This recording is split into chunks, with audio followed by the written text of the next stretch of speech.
Բարև ձեզ հարգելի գոլեգաներ, հարգելի պացիենտներ և պացիենտների հարազատներ։ Ինչպես խոստացել էի, այսօր մենք կքննարկենք լեղապարկի հիվանդությունների և ընդհանրապես լեղապարկի հետ ասոցացված իրավիճակների դիետան, որի համար ես ձեզ խնդրում եմ, որ թույլ տվեք նստել և երկար բարակ բացատրել, թե ինչի մասին է խոսքը։ Տեսեք, ընդհանրապես լեղապարկի հիվանդությունները ունեն մի այսպիսի առանձնահատկություն։ Լեղապարկի հիվանդությունները մենք, եթե իրոք լեղապարկը հիվանդ է, ապա ոչ թե դեղորայքով կամ ինչ-որ բանով ենք բուժում, լեղապարկի հիմնական հիվանդությունները վիրահատվում են։ Այսինքն ո՞րն է այդ հիվանդությունը։ Այդ լեղաքարային հիվանդությունն է, լեղապարկի բորբոքումն է, հազվադեպ քրոնիկական, ավելի հաճախ սուր քարային բորբոքում և այս դեպքում ինչ ենք անում, լեղապարկը ուղղակի հեռացնում ենք։ Ստեղ դիետայի տեղը որտեղ է, չէ՞,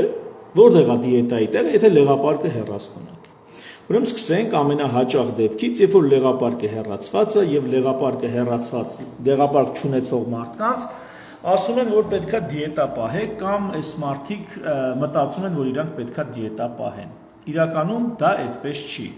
Անմիջապես հեռացնելուց հետո մի քանի օր, մի 2-3 շաբաթ, միգուցե պետք է այո, որոշակի խնայողական դիետա։ Բայց եթե այդ մի քանի շաբաթը անցնում է, արդեն օրգանիզմը հարմարվում է լեղապարկի բացակայությանը և մարդը ապրում է այնպես, կարծես երբեք լեղապարկ չի ունեցել։ Լեղապարկ մարդը ունի թե չունի, դա ըստ էության որևիցե կերպ չի ազդում իր մարսողության վրա։ Կան որոշակի իրավիճակներ, երբեմն կարծում եմ, որ կան լուծային վիճակներ, որոնք կապված են լեղապարկի հետ, բայց այստեղ ավելի շատ լեղապարկի բացակայությունը գերագնահատված է, քան թե իրականում դա կա։ Այսինքն մեծամասամբ դեպքերում մարդը լեղապարկ ունի թե չունի, դա կապ չունի։ Գիտեք, երբ է լեղապարկի նշանակությունը կարևորվում, երբ որ մարդը ապրել է սրանից 30-50 հազար տարի առաջ, ապրել է քարանձավում և ահա այս դեպքում այո, այս տեսակ պայմաններում էական է մարդը լեղապարկ ունի թե չունի։ Ինչու՞։ Որովհետև լեղապարկի ֆունկցիան դա լեղի կուտակելն է, որպեսզի մարսողության ժամանակ լեղին դուրս գա 12 մատնի աղիք և իրականացնի ճարպերի մարսողություն։ Այն ժամանակներում 30-40 հազար տարի առաջ, նամանավանդ երբ որ, չգիտեմ, մարդը ապրել է լեռնային կամ, չգիտեմ, սուղ սննդային պայմաններում, ամեն կալորիան հաշվի մեջ է եղել, յուրացրած ամեն ճարպի կաթիլը հաշվի մեջ է եղել։ Մարդիկ որս են արել, սնունդ են կերել, այդ որսի մեջ եղած կամ բուսական սննդանյութերից որևիցե մեկի մեջ որ յուղ է պարունակում, այդ յուղի ամեն կաթիլը կարևոր է եղել, որպեսզի օրգանիզմը յուրացնի, որ կալորիա լինի, որ չհյուծվի։ Հենց հիմա էլ օրինակ արջերի համար այդ ամեն կաթիլը ճարպի կարևոր է։ Եվ արջերը, որոնք ձմռանը ենթադրեն քուն են մտնում, այդ ամբողջ ձմռը քնած ժամանակ ինքը մարսում է իր ճարպերը, յուրացնում է, մաշացնում է իր ճարպերը։ Ահա նույն կերպ այն կենդանիները, որոնց կալորիան հաշիվ է, ամեն կաթիլ ճարպը հաշիվ է։ Այդ մարդկանց մոտ լեղապարկը, այդ կենդանիների մոտ լեղապարկը էական է։ Հիմա մարդ արարած, ապրում է 21-րդ դարում, տանը կա սառնարան, փողոցում կա սուպերմարկետ։ Մենք ինչ խնդիր ունենք կալորիաների, ճարպերի, որ մեզ լեղապարկ է պետք, մեզ լեղին պետք է պահեստավորվի, հենց ուտելու ժամանակ լեղին գնա, որ յուրացնի ամենավերջին կաթիլը մեր ունեցած,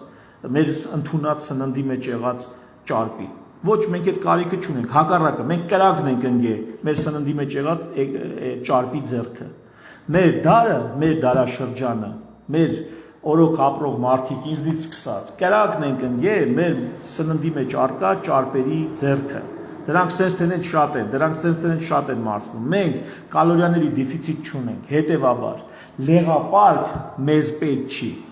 Այն անեկդոտը գիտեք, Թութակի, որ ասում անձի բմբուլ պետք չի։ Հիմա այդ է, մեզ լեղապարկ որպես այդպիսին, սկզբունքային ըստ էության պետք չի։ Մեզ ճարպերի մարսողության այն ամենավերջի կաթիլը յուրացնել պետք չի։ Հետևաբար մարդիկ, ովքեր լեղապարկ չունեն, այդ կապ չունի, ունեն թե չունեն։ նրանց դիետան այնպես է ինչպես առողջ մարդկանցը։ Հիշում եք դրա մասին նախանցած հաղորդումներ, որտեղ ասում եմ ամենալավ տարածված դիետան ուտել համով բաներ, չուտել անհամ բաներ։ Մեր խնդիրը քանակի մեջ է, ոչ թե կերակրատեսակի։ Քանակն է մեզ փաստի առաջ կանգնացնում։ Չափից ավել շատ ընդունած խմորը, չափից ավել շատ ընդունած յուղերը, չափից ավել շատ ընդունած քաղցրը, քանակն է մեր խնդրեմը։ Մեր խնդրեմը սննդատեսակների մեջ չի, դրանց քանակի մեջ է, շատակերության մեջ է մեր խնդրեմը, ոչ թե ուտելու առհասարակ։ Առհասարակ ուտելու մեջ մենք խնդրեմ չունենք։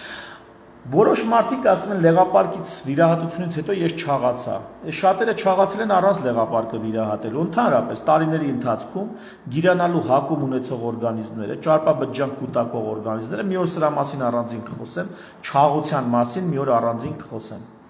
Անձնական փորձից ելնելով այդ թվում եւ մասնագիտական եւ անձնական փորձից ելնելով։ Թեև առաջ անցնելով ասեմ, որ ես դիետոթերապևտ չեմ, ես դիետոլոգ չեմ։ Կան շատ լավ դիետոլոգներ, դիետոթերապևտներ, ես գաստրոենտերոլոգ եմ, որը այս կամ այն չափով առնչվում է դիետիկ խնդիրների հետ, դիետաների հետ։ Եվ այդ տեսանկյունից եմ խոսում։ Ավելի մանրամասն, ավելի այսպես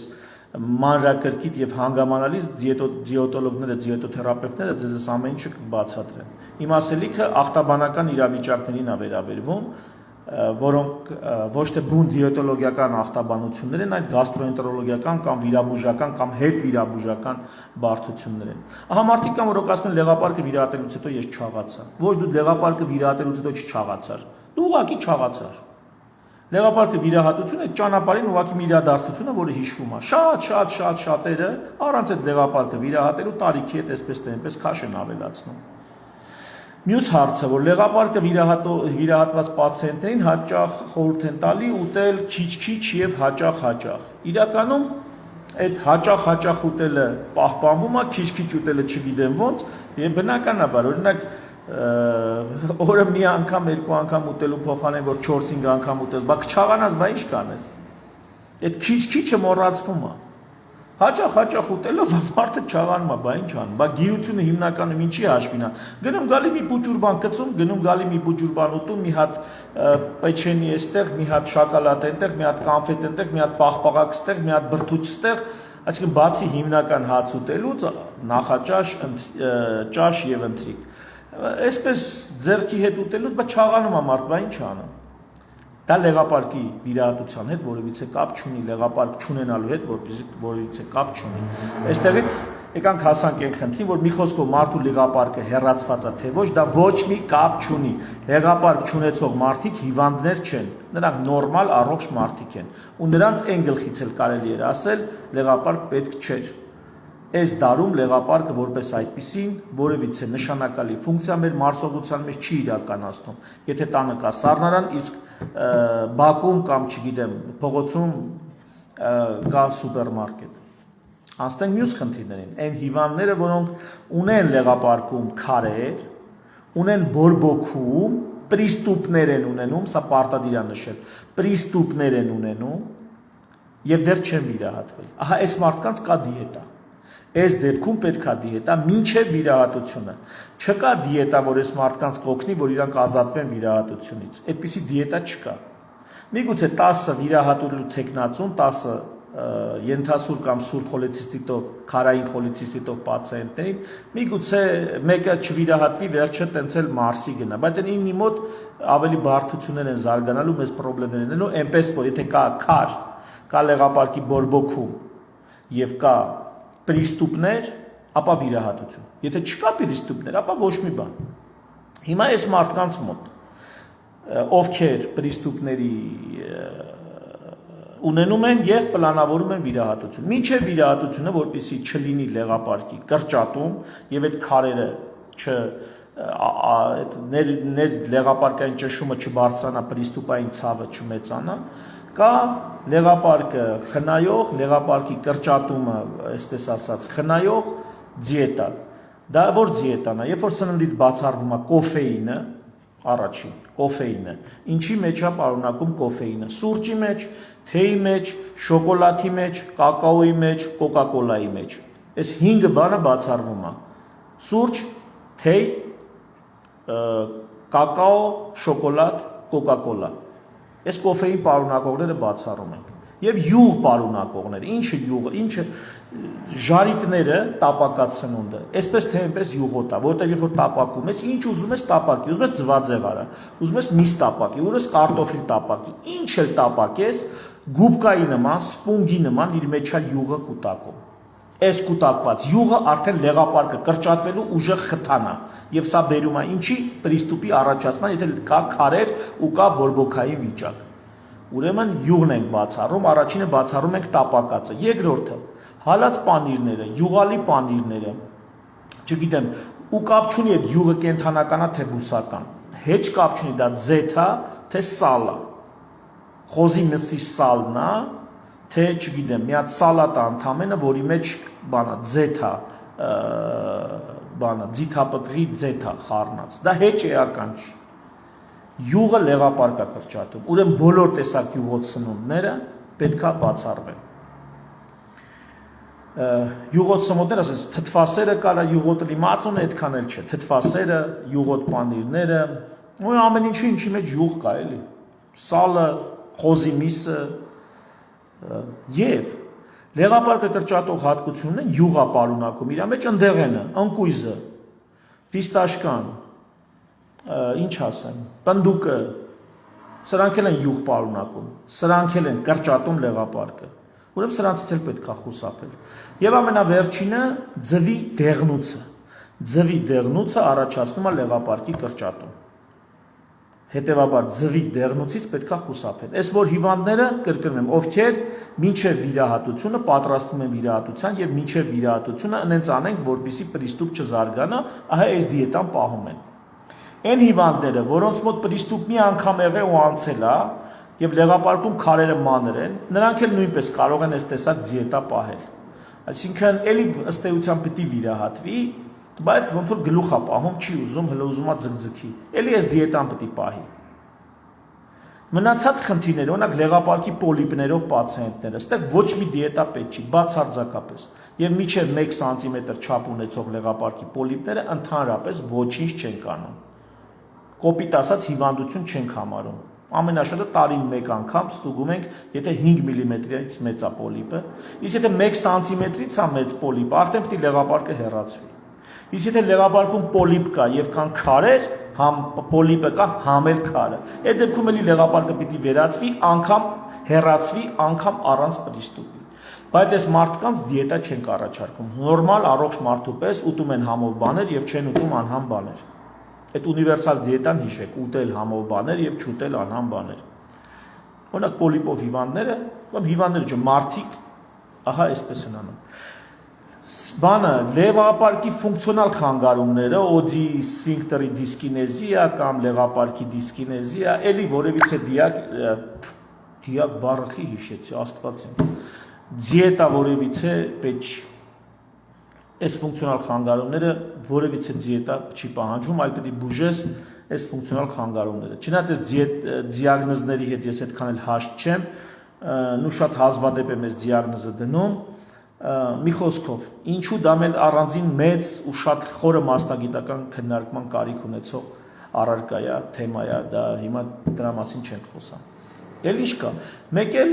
ոչ քարային խոլիցիստիտները, սա շատ կարևոր է, ոչ քարային խոլիցիստիտները, նու սա մի քիչ անհասկանալի է, ինչ, եթե իրոք խոլիցիստիտ է, այսինքն լեղապարկի պատերը այտուցված են եւ այլն, սա էլ պիտի վիրահատվի, էլի դիետայի հարց չկա, պիտի վիրահատվի։ Երբեմն լեղաքարային հիվանդությունով պացիենտները լեղապարկում քարեր կան, սոնոգրաֆիստները անունը դնում են քրոնիկ խոլիցիստիտ, իրականում ոչ մի խոլիցիստիտ էլ ընկել չի լինում, գոնե ակնհայտ, լավ, խոլիցիստիտ չի լինում, ակնհայտ։